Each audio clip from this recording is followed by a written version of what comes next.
નમસ્કાર દર્શક મિત્રો, હું છું રૂપલ લુણીચિયા. સંપૂર્ણ ન્યૂઝમાં આપનું સ્વાગત છે.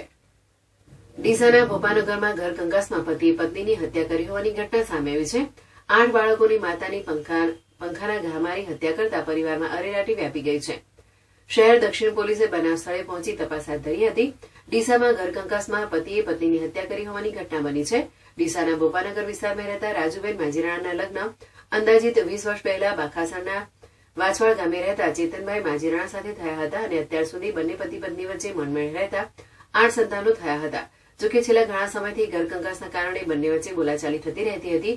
તે દરમિયાન રાજુબેન તેમના પિયર આવ્યા હતા. ત્યારબાદ આજે તેમનો પતિ રાજુબેનને તેડવા માટે આવ્યો હતો. જેથી સવારે બંને પતિ પત્ની વચ્ચે બોલાચાલી થતા પતિ ઉશ્કેરાઈ ગયો હતો અને ગુસ્સામાં પતિએ પત્નીને સીલિંગ ફેનના ઉપરાઉપરી 2 ઘા માર્યા હતા.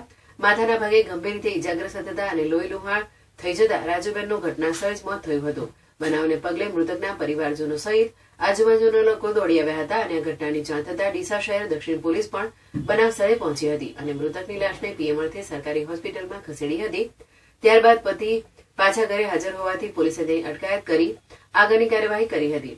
8 સંતાનની માતાની હત્યા થતા પરિવારમાં માતમ છાયો છે. જ્યારે માતાની હત્યા અને પિતા જેલમાં જતા માતા પિતા વગર સંતાનો નિરાધાર બન્યા છે.